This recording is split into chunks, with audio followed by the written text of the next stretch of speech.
Hey, what's up guys? So we're going to be doing a deck profile for the Synchro Mermail Atlantian deck that I've been playing for quite a bit of time, and you guys requested me to show off the deck, and I'm still testing out the deck, so if you have any suggestions for the deck, please let me know in the comment section below, because I'm still trying to test out the deck. I will update this later on once the September list comes out, because, that could change some of the cards that we can play. So, realistically, right now, I would say it has a pretty good matchup against a lot of stuff in the meta, except for Chaos Dragons can kind of beat this deck because they have a problem with. This deck over here, the Mermail Atlantian, kind of has a problem getting over things that are dark that are more than what Catastrophe has to offer, which is 2200, which isn't too strong. But once Red X come out, it's kind of hard to deal with it. Generally, you'll have to end up drawing an enemy controller and having like a really good hand to kind of just OTK them, essentially. And Chaos Dragons and E-Heroes are the only bad matchups, I'd say. Just because E-Heroes, they have Hero Blast, they have Gemini Spark, and when they're like, you go Deep Sea Diva and grab something and they Gemini Spark it, and then Diva is by herself with only 200 attack, she's not too good. And just because I'm not playing like Deep Prisons or Mirror Force, because basically I just feel like those cards are just kind of too slow. You could opt to play them if you'd like. Everything in the side deck here is cards that can work in the deck. I just personally felt like the way I like to play them, I just don't like them. But that said, let's finally get started with the deck profile. So we're playing 3 Atlantean Marksman. He's probably one of the best cards in the deck. Although I don't really like to normal summon him, I like to special summon him with Deep Sea Diva. Generally the play in this deck is go for Deep Sea Diva, go for this guy, and then once he inflicts damage, and you just go for Point Man, and you deal 300 damage total, and then you can go for a Synchro for level 5, or you could actually go and make an Exceed, you can make Zen Mains, that's also an option. And his other effect is when he's discarded for a water monster's effect, he can target one set card your opponent controls and he can destroy it. So that can still be monsters or it can be back row. So he's just overall really good, and he's overall probably one of the best cards, I'd say, in the Atlantean archetype. Probably one of the best monsters, I would say. Next up, we're playing 3 Atlantean Point Man. He's generally a card I go for with Deep Sea Diva if I want to go for a quick level 5 Synchro. But generally, I could also bring him out with this. I just don't really like to draw this card. That's why I play Ray of Greed. Plus, this card's actually really good in this deck. So we're playing 3 of him. He's just kind of a card that's pretty good against Thunder King as well. Because Thunder King can hurt this deck a little bit, and what you want to do is you want to summon Deep Sea Diva, and then you want to get out Point Man, because Point Man becomes a 2200 attacker once there is another Aqua, Fish, or Sea Serpent type monster that is on the field. So, well, you control, not your opponent. Your opponent can't control a Sea Serpent for you to gain the boost, so you have to control it. So keep that in mind as well. So yeah, quick answer to Thunder King if Thunder King's on board and you have a Diva, because Thunder King can kind of hurt this deck because everything is kind of special summon based. And next up, we're playing 2 Atlantean Sea Horsemen. I wish this card was 1900. This card would be so much better, just because 1900 is just kind of like the standard for level 4s that are like good. So level 3 or lower Sea Serpent monsters you control can attack directly. That's his effect. And when this card is sent to the graveyard to activate a water monster's effect, you can add to your hand one Sea Serpent type monster from your deck, except for Atlantean Sea Horseman. So generally, you want to add Deep Sea Diva. Deep Sea Diva is a very good card, and it helps you synchro like crazy, especially with enemy control plus mind control. It just opens up so many doors for crazy synchros and huge plays. So that said, next up we're at Blackluster Soldier. Oh, plus this card level 4. So if you are playing against Chaos Dragons and they go like Lila, because they always summon Lila and then they end their turn. So if they do happen to set back row, you mind control Lila, pop 1, and then summon this and make a Roach. Roach is really good against Chaos Dragons, and that's kind of like a bad matchup. So if you can kind of get that out early on in the game, you can potentially win just by having Roach. Yeah, so he's also there because he's also a card you can technically bring out with Marksman, but I usually bring out this just because it's more damage, plus it allows me to go for a Exceed, or if I want to go for a Synchro, I can do that as well. Next up, we have Blackluster Soldier, and I have, as my light targets, I have 2 Veilers in the main deck. Some people like to play 3 Veilers and BLS. However, you are playing Deep Sea Diva and Magical Android, which is a card I go for a lot. That is a option for another light, so I'm just saving it just because I don't want to time out, because it can happen if you don't do anything on Dueling Network. Next up, we are playing 3 Diva. That's probably one of the best cards in the deck. You definitely want to go for Deep Sea Diva into Marksman, and then Marksman, once he inflicts damage, go for this. And again, you can make a rank 3 Exceed or go for a level 5 Synchro type monster. So really good stuff. Deep Sea Diva is probably honestly one of the best cards in this archetype, I would say. because it can get you so much damage. Like, again, 3800 by going Deep Sea Diva to this, and then you can go for an Exceed after that. Very good stuff.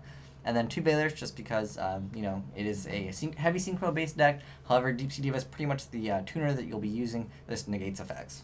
Pretty self-explanatory. Gores is also here, because I only play 5 traps at the moment. You could opt to play some more if you would like to. However, I really just like the pace of this deck because I wanted to fit in the 3 MSTs, and I wanted to fit in these and these. So if you want to maybe put more traps in, you can bump maybe this down to 1, this down to 1, and then maybe drop an MST. That's also an option if you want to play bottomless, or some other, like maybe D prisons for protection to ensure your marksman, you know, can get the extra damage in and get the extra effects in. Pretty good stuff because he's only 1400, so he'll usually get ran over by the next turn. So I generally like to Exceed with him. So that said, let's sort the deck back out, and we're playing. What we were at Gores, and we're at Mermail Atlantian, and she's okay. So if it's destroyed and sent to the graveyard by battle or by card effects, keep that in mind. You can special summon 1 Mermail monster from your deck, except for the same one, and the effect of her can only be activated once per turn. So generally, you're gonna once she dies, you go for this, and I like her because once you have a field, you can just summon her. The Torrential Mirror forces you when you attack, no problem. You get out 24 beater, pretty good. So let's check out this 24 beater. So you can discard 2 other water monsters, just special. I like how it says other, so it can't be himself. Like what is that? Machina Fortress. That card's way too good. But yeah, you can't. It says other water monster. So unfortunately, I don't think you can discard himself. But yeah, he's pretty good. So when he's special summoned by that effect, you can add 1 depth spell. And I checked out all the depth spell and trap cards. This is the only one I felt that was good. It's Fish Depth Charge, and so you tribute a fish monster to destroy 1 card on the field and draw 1 card. So with a Gemini Spark, that's a trap form that you can technically get for free, I guess. But I don't really think it's that great. I didn't really like playing this card. I mean, if you can get the effect, you know, off successfully, it'd be okay. I mean, it is technically a free +1 from him being able to be summoned. So he's okay. I wish he was 2600 attack, but he's just too low. But yeah, generally you won't be discarding 2 waters to like special summon him. But if you do, I mean, discarding this card is decent, as well as discarding this card. Do not discard this card unless you have to, but because this card doesn't have an effect. Some of them do have some other effects. Like this one also is a pretty good card. I just didn't have room, and I didn't really like this card, to be honest. This card's effect is while it's face up on the field during your main phase, you can normal summon another level 4 lower sea serpent. So it could actually work really well with Diva, but I feel like if you normal summon this, then get your other summon and you summon Diva, and then like they torrential you, you are really in a position where you kind of went minus, and you can potentially lose just because you made a poor decision in playing with your opponent had maybe like a torrential set. So I mean, you could technically play that card as well. Next up, we're playing the Tour Guide Sagan Engine, just because I really want to get to Deep Sea Diva, and Deep Sea Diva really runs this deck, as well as Tour Guide, and just the ability of Tour Guide to be a 1 card that gets you a 3000 beater, or lets you stall, or lets you get back a remove card. I feel like it's just way too good. And then on top of that, next up we're doing spells. So spells, we got Dark Hole, Enemy Controller, pretty good. When they Veil their Diva, just activate Enemy Controller, take their monster, and you still get your Diva's effect because it resolves off the field. Next up, we're playing Heavy Storm, Mind Control, Reborn, and then Triple Array of Greed. So it's kind of like Duality, except for you don't have that negative effect of your opponent not only knowing your hand, but also the negative effect of you can't special summon. So pretty good card. I really like this card a lot. Plus, you can use it with Salvage really well. And I'm going to save my deck again, just so it doesn't time me out, because that's happened several times. So yeah, Array of Greed, really good just to cycle your cards, because I don't really like drawing this card. I know you can still special summon them, but like I don't like drawing this card, and I don't like drawing like any of these, to be honest. I only want to draw into Divas. Diva, and like this card's okay. This card's not very good, because if he boosted himself, that'd be pretty good, but he doesn't boost himself. And I don't really like drawing a lot of these cards, to be honest. So Array of Greed helps out with the consistency. It's kind of like the water version of Duality. And then next up, we're playing 3 Mystical Space Typhoon, just because you really need your plays, because this deck only has 1 summon per turn, and if it gets negated, you can't really do anything other than maybe summon Blackluster Soldier, but generally you need to get your plays off. That's why there's triple space. You can opt to play Decree if you want, you can opt to play a lot of other things, but I feel like sometimes, you know, I really just like space as attainable when people activate Skill Drain, because this deck can have problem against Dark World. It's just, again, when they have dark monsters that have more attack than Catastor, it just becomes a problem, because like Catastor's a really good card. But yeah, with enemy control, you can actually OTK a lot of stuff. Like if they have like a monster out, you just go like Diva, and then Econ, take their monster and go for like Marksman, then Marksman into that, and like with enemy control, you can still attack with our monster, so you can kind of like OTK your opponent essentially, and that's how you kind of deal with like Chaos Dragons as well as Dark Worlds. Next up, Salvage, really good card. This card is a +1. It lets you add back Diva and add back whatever you want to add back, and then Moray of Greed, so you can go plus essentially.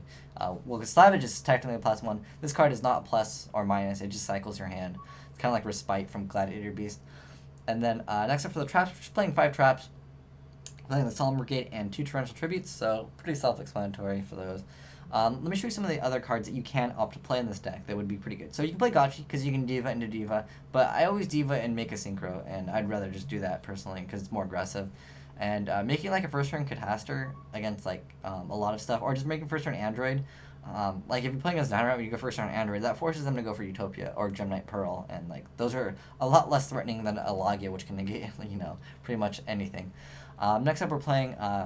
You could opt to play these. These are all optional. This is just the deck profile that I was playing, and you guys requested for it. This is kind of what I've been playing right now. I did, recently add the Veilers, but yeah, this is basically what I've been playing. And like these are cards that I've tried and I just didn't like them, so I didn't really ever go for Gotchi. And then this is a card you can technically add with this. I don't think it's very good though. If it was a quick play spell, I would honestly consider running it, but like being a trap is just too slow. Because like you really want to be able to like activate your Gemini Spark when they bottomless. If you guys have ever played E-Heroes, it's just so much better like that. Next up, you could try bottomless. Maybe if you want to drop maybe an MST down, you want to drop that down, you could maybe drop this and maybe drop a Salvage for more consistency if you wish. And you could just play maybe some bottomless, maybe more traps, Deep Prison to help out with the Marksman. And then we're playing Smashing Round. I was trying it out. Smashing Round just to smash a monster and then go for this direct attack and then essentially go from there. Next up, Lance. Also, it's just all about this Marksman. I really like this card. Definitely one of my favorite cards, and I'm revolving a lot of cards around him. Next up, this card's really good. I just never really pulled this card off to where like it was like good. I know you can technically go and because it doesn't have to be all Atlantean, so you can go Diva, this guy, and this guy, and make it an 8. So it's a 1 card to go for a level 8 Synchro, and it's really, really good. You just want to activate during your opponent's end phase. But I felt like if you've already have like all these cards in the graveyard, you should have already had your like field, and you should already have like a good field. And if you're trying to like come back in Yu-Gi-Oh, I don't feel like this is a deck that can top deck too well, other than like maybe Diva. But like if they've already got a good field, like you can go for Catastrophe. That's really about your best option, and that's only 2200 attack. Unless you're playing against like E-Heroes, and like it's not bad because Catastrophe is pretty good against E-Heroes. Just because they really don't have darks. Unless they're playing that dark E-Hero and they're banning Super Poly. Next up, we're playing. We were trying out this card as well. I forgot. These are all cards that I tried out and I just didn't like. But you can try them out if you want to play it. This Spike. So when this card's normal or special summon, you can discard 1 water monster to the graveyard to add 1 level 3 water monster from your deck to your hand, except for himself, and the effect again can only be activated once per turn. All these Mermail's effects, they can only be activated once per turn, which I think is good because it kind of like makes it so like if there was some kind of crazy loop that it kind of like stops them. And then next up, Abyss Hilde, I think that's how it's pronounced. But if this card is sent to the graveyard, you can special summon 1 Mermail monster from your hand. Except for Abyss Hilde, and the effect will only be activated once per turn. If it was special summon from the graveyard, it'd be a lot better. I don't like the special summon from my hand because like it's just not so good. I'd rather just discard her, and she doesn't have another effect, and she's only 1300. Like Mermails need like a 1900 beater, or like Atlanteans, because like this card, if it was 19, this card needs to be 19. I think that'd be a lot better. And then this is the other card which we talked about earlier.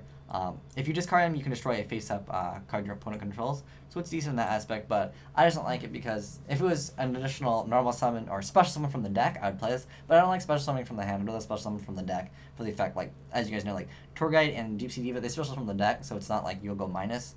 And lastly, let's get into the extra deck because there are some cards that you probably want to run, especially if you're going to try with BLS. You can take out BLS if you want. I personally find it very live because I always make magical androids. So playing 2 Catastor, Black Rose, Brio, 2 Android, and you'll definitely want to put 2 level 8s in here because you can make it with Gores, and Diva into this, this is 6 right here, plus this makes it 8, so it allows you to use Deep Sea Diva into 1 turn for level 8. You can try actually running other level 8s, but these are the ones I personally like to go for the most. And then as far as Exceeds, you'll definitely want Roach because, again, it has a bad matchup against Chaos Dragons, to be honest. But there's a lot of things that have a bad matchup against Chaos Dragons because at any moment Chaos Dragons can drop like BLS or like they have so many good monsters in the deck, whereas, you know, sometimes you just can't deal with the speed of them. But Roach definitely does help out against Chaos Dragons. And then there's also this card over here, which, if you guys aren't familiar with it, Tempo. Basically, he's used to, if there's a Zen mains, it just helps out a lot. But generally, the only thing you'll make as far as the Exceeds here, you'll make Acid Golem sometimes just because, again, you have trouble getting around big monsters that are dark. So if there's like a Red Eye, sometimes I guess you need to make this just to get over it because... or you can just wait for you to draw Econ. You can bump Econ up to 2. Like, this card's really good in the deck, to be honest, because, again, if they value your Diva, you just chain it, and Diva resolves off field, so pretty good stuff. And you really don't go for much Exceeds other than Zen mains. I'd say the most important cards in here are probably Zen mains, Android, and I'll put them at the front so you guys can see them. So these 3, I would say, are the things I personally went for like all the time, as well as Scrap Dragon. I made Scrap Dragon a lot, and sometimes Stardust. If you're playing against the Zectors, make a Stardust. It's pretty good. But yeah, so this has been the deck profile that a lot of you guys wanted to see. It is my Synchro Exceed Mermail Atlantian deck, and it's a pretty good deck. And I would say it has a pretty good matchup against a lot of the stuff right now. But we'll just see how September affects this deck, perhaps. I don't think it'll hit anything in the deck. Like, if anything, it might just be like that, and then you just put like this card because this card's amazing. Personally, it just didn't really work out for me just because if I already had my plays, I basically won anyways. It was just like overkill. I guess if you wanted to get style points, you could play this. But yeah, it's been the deck profile. So I'm still working on it. So if you guys have any suggestions, I'd love to hear them in the comment section below. But thanks for watching, guys. Asian Eyes White Dragon, signing out.